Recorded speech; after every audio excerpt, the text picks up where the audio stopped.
आज के युवा आध्यात्म से सत्संग से दूर जा रहे हैं। युवाओं की दशा, दिशा और दुर्दशा तीनों इसमें शामिल है। कोविड काल में 2 साल नौजवानों ने सेवा करी, तो वो भी तो नौजवान हैं, युवा हैं आज के, पढ़े लिखे, वो तो नहीं भटके। जैसे मैं अपने आप को मानता हूँ कि मैं जिम्मेदार हूँ समाज का। युवा ही वो शक्ति है जो परिवर्तन की ताकत रखती है। सोई तरुण आई को तुम जगाओ जरा, क्रांति की एक मसाल तुम जलाओ जरा, और जाग जाए वतन का हर एक नौजवान, गीत ऐसा कोई तुम सुनाओ ज़रा। विषय पर हम चर्चा करेंगे। आज के युवाओं की जो स्थितियां हैं उस पर। आज के युवा आध्यात्म से सत्संग से दूर जा रहे हैं। आज के युवाओं को इस बात पर चिंतन करना चाहिए कि समाज को कैसे बदलना चाहिए, देश को कैसे बदलना चाहिए। स्वामी विवेकानंद युवाओं पर ही भविष्य देश का तय करते थे।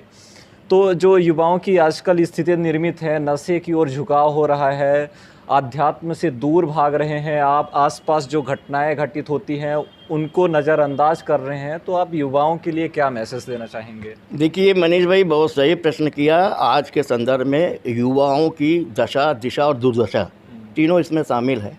तो मैं तो ये कहना चाहूँगा कि इसके लिए 3 तत्व जिम्मेदार हैं।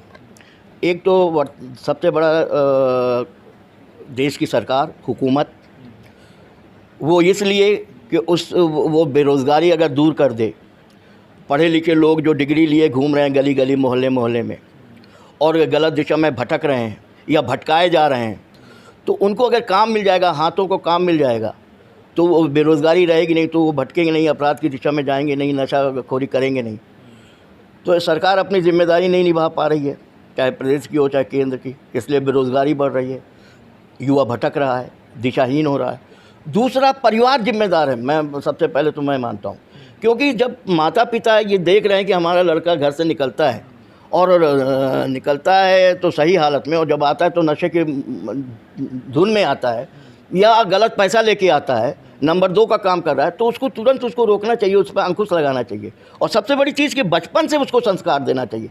मेरे 2 बेटे हैं, सिद्धार्थ श्रीवास्तव और साकेत श्रीवास्तव। इनमें ना तो नशा है और ना भटकन है, भटकाव है। ये समाज सेवा के क्षेत्र में लगे हैं, मानव सेवा के क्षेत्र में लगे हैं, परोपकार करते हैं, रक्तदान करते हैं, जितना हो सकता है समाज की सेवा करने में अग्रणी भूमिका निभाते हैं। तो अगर परिवार के लोग अच्छे संस्कार दें, उनको भटकने से रोकें, तो परिवार तो सबसे बड़ा भाई, वो जो नौजवान है वो कहीं भी शहर में जाए, आता तो घर ही है ना, उसको तो छत चाहिए घर की। माता पिता के संरक्षण के बगैर वो खाना पीना कहाँ से खाएगा? रोजी रोटी तो उसके माँ बाप देते हैं, वो तो बेरोज़गार है। तो इसलिए माँ बाप की भी जिम्मेदारी, और तीसरी जिम्मेदारी समाज की है।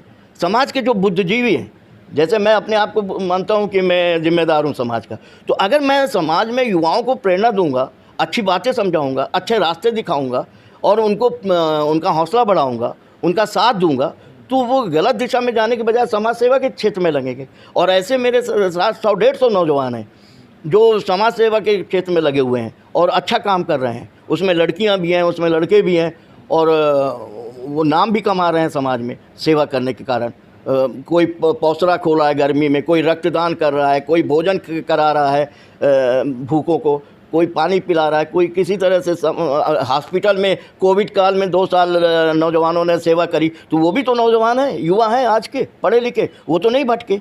तो जो भटकने की जो कारण है, उन कारणों पे हमको जाना पड़ेगा और उस कारणों को सुधारना पड़ेगा, उसको रोकना पड़ेगा। तो एक तो सरकार बेरोज़गारी दूर करे, हाँ, लोगों को काम दे, माँ बाप अपने बच्चों पर नज़र रखें, कहाँ जाते हैं, क्या करते हैं, क्या खाते हैं, क्या पीते हैं, और समाज के लोग नौजवानों को सही दिशा दें, रास्ता बताएं, बुद्धिजीवी लोग, अनुभवी लोग। तो निश्चित तौर पर नौजवानों में, क्योंकि मैं ये मानता हूँ, ये बहुत बढ़िया सवाल आपने किया, हिंदुस्तान में ही नहीं दुनिया में जहाँ कहीं भी परिवर्तन हुए हैं, चाहे वो सत्ता का परिवर्तन हो, चाहे सामाजिक परिवर्तन हो, वह नौजवानों ने ही किया है। इसलिए कि युवा ही वो शक्ति है जो परिवर्तन की ताकत रखती है। आज़ादी के आंदोलन में युवाओं की भूमिका रही। भगत सिंह क्या थे? 23 साल के। उधम सिंह क्या थे? 19 साल के। खुदीराम बोस क्या थे? 19 साल के। 19 साल भी पूरा नहीं था, 18 साल 8 महीना 8 दिन। और अशफाकुल्ला 19 साल के, फांसी में चढ़े। ये जो नाम गिना रहे हैं ये फांसी में चढ़े आज़ादी के आंदोलन में। वो सिंधी समाज से, सिंध प्रांत से जो हेमू कलानी 19 साल का, फांसी में चढ़े। तो ये लोग जो रहे काकोरी कांड में रहे हों या भगत सिंह के लाहौर के बम असेंबली में रहे हों, एक से एक जो क्रांतिकारी हुए सब युवा थे जिन्होंने अंग्रेजी हुकूमत को हिला दिया। तो युवाओं को अगर सही दिशा दिया जाए, सही मार्गदर्शन दिया जाए, तो जैसे एक शेर में कहा गया है कि कश्ती को डुबो दे उसे तूफ़ान कहते हैं।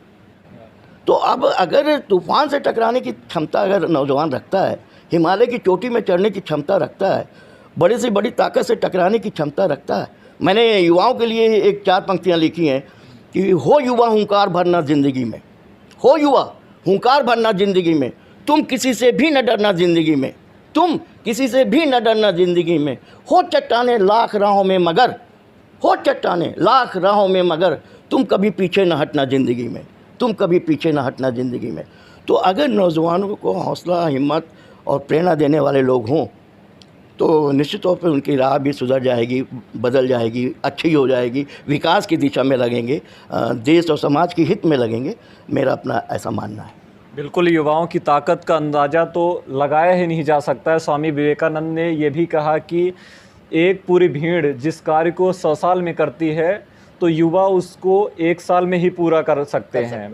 दूसरे विषय पर आएंगे। आपातकाल का जब समय था उस समय आप कांग्रेस की विचारधारा के विपरीत जाकर जेल में रहे।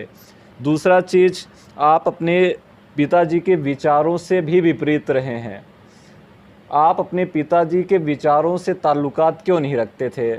जहाँ तक पिता पुत्र का सवाल है, बहुत अच्छा सवाल आपने किया। तो मैं अपने आप को इस मामले में सौभाग्यशाली मैं मानता हूँ कि मैंने अपने पिता की वो सारी इच्छाएं पूरी की, जैसे अपनी बहनों की शादी करने से लेके और उनको सम्मान देने से लेके और जितना भी वो चाहते थे, सिवाय इसके कि कांग्रेस पार्टी का विरोध करना छोड़ दें। और कांग्रेस पार्टी का हमने विरोध इसलिए शुरू किया कि कांग्रेस पार्टी जब तक आज़ादी के आंदोलन में अंग्रेज़ों के खिलाफ लड़ती रही, महात्मा गांधी के नेतृत्व में, जयप्रकाश नारायण के नेतृत्व में, डॉक्टर लोहिया के नेतृत्व, तब तक कांग्रेस पार्टी वाकई अच्छी पार्टी थी।